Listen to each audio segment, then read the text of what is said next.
अब कभी नहीं छूटेंगे आपके फेवरेट टीवी शोज ZEE5 के साथ बिल्कुल फ्री। कुछ तो खा लीजिए छोटे हुकुम। मासी मेरा मन नहीं है, आप ये सब ले जाइए। आप खाना नहीं खाएंगे तो ठीक कैसे होंगे? कहा ना नहीं। और वैसे भी जेल में रहकर कोई खा सकता है क्या? छोटे हुकुम, आपकी दवाइयाँ चल रही है, खाली पेट दवा नहीं खाते। हाँ ठीक है, मैं ये सब खा लूंगा, लेकिन एक ही शर्त पर। शर्त? कि आप लोग मुझे बाहर जाने देंगे। नहीं छोटे हुकुम, हुकुम ने कहा है कि देव को आराम की जरूरत है, उसे कहीं बाहर नहीं जाने देना चाहिए, यही ना? हाँ। मासी, आपसे बात करने का कोई फायदा नहीं, आप जाइए और ये सब भी ले जाइए। ठीक है चलो।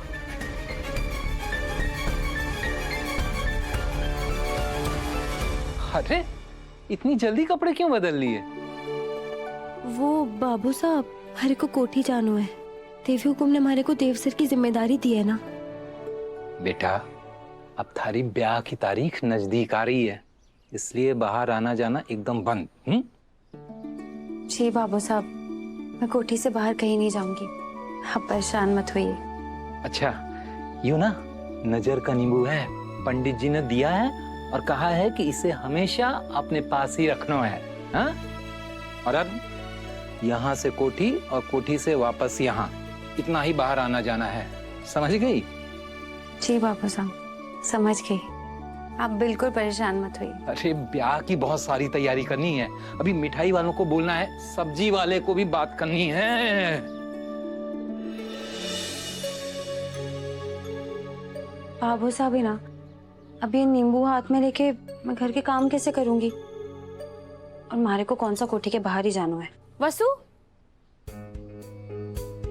वसु, छोटे हुकुम कुछ खा पी नहीं रहे हैं और किसी की बात नहीं सुन रहे हैं। तू मेरे साथ कोठी चल। अरे ऐसे कैसे ना खाएंगे पिएंगे? चलो बुआ, मैं देखती हूँ।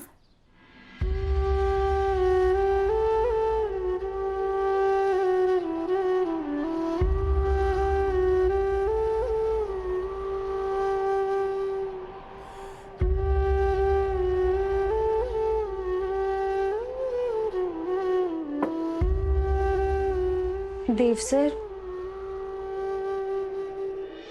तुम्हें अलग से बताना पड़ेगा क्या? मुझे कुछ नहीं चाहिए। देव सर, मैं आपको कुछ देने नहीं आई हूँ, उल्टा मैं तो मांगने आई थी।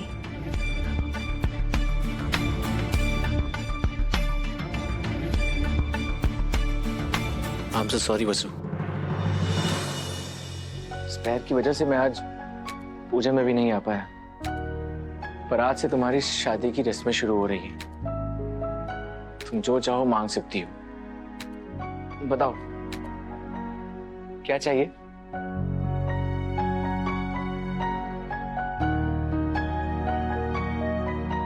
तो बस ये दवाई ले लीजिए। अरे अभी बोला कुछ देने नहीं आई हो, अब ये दवाई दे रही हो। देव सर, अगर आप दवाई खाएंगे तो जल्दी जल्दी ठीक हो जाएंगे, और यही हमारा तोहफा होवेगा। तो तुम कुछ भी मांग लो, मैं दे दूंगा, लेकिन ये नहीं। ठीक है, फिर देवी हुकुम की डांट से हमारे को बचा लीजिए। माँ साहब भला तुम्हें क्यों डांटेंगे? क्योंकि उन्होंने हमारे को आपका ख्याल रखने के लिए कहा है। अगर आप ये दवाई नहीं खाएंगे तो वो हमारे को ही डांटेंगी ना।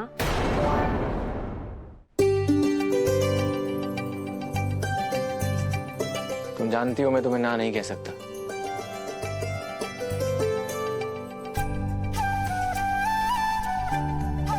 देव सर, जब तक मैं हूं आपको कुछ ना होने दूंगी।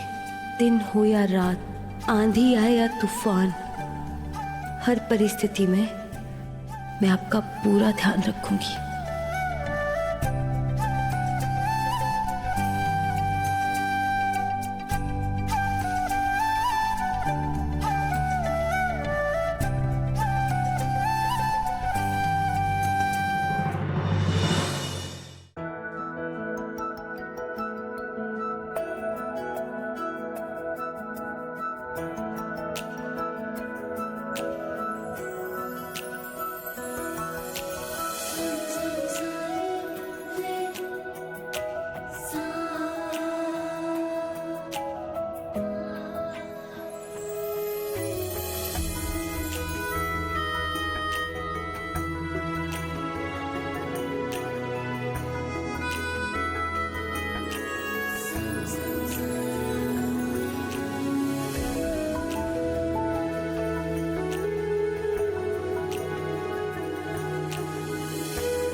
देव, हमने तुम्हें ऑफिस जाने के लिए मना किया तो तुमने घर में ही ऑफिस बना लिया।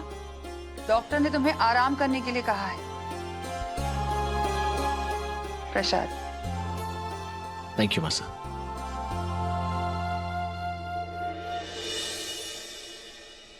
क्या हुआ मासा?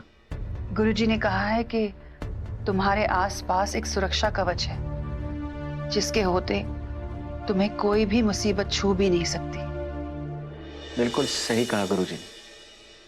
और वो है मेरी मासा। आपके होते हुए मुझे किसी सुरक्षा कवच की भला क्या जरूरत? मैं भी।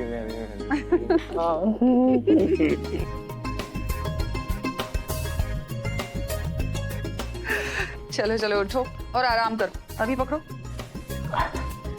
अगर हमने तुम्हें फिर से काम करते हुए देख लिया ना तो हम नाराज हो जाएंगे।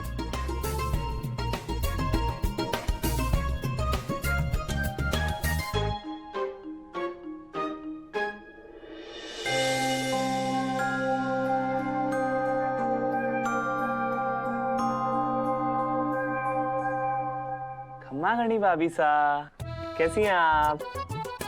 मैं तो बढ़िया हूँ। आपको पता है हमारे श्री श्री भाई सा ना दिन रात आपकी आंखों में डूबे रहते हैं। अब मुझे लगता है कि मासा को लड़की ढूंढने की टेंशन से मुक्ति दे देनी चाहिए और सारा ध्यान सिर्फ और सिर्फ आपको ढूंढने में लगाना चाहिए। क्या है यार दादा, अब आप मुझे भाभी सा से बातें नहीं करने दोगे तो मैं इनको ढूंढूंगा कैसे? तुझे अगर कुछ ढूंढना है तो जो ढूंढने के लिए कहा है उस पर फोकस कर। इवेंट मैनेजमेंट वाली कंपनी वापस आई या नहीं? अब आ गए हैं दादा, वो कल उनसे मीटिंग फिक्स की है मैंने। गुड। हम श्योर उस दिन माधव के साथ जो भी हुआ ये किसी की साजिश थी और सच सामने आना जरूरी है।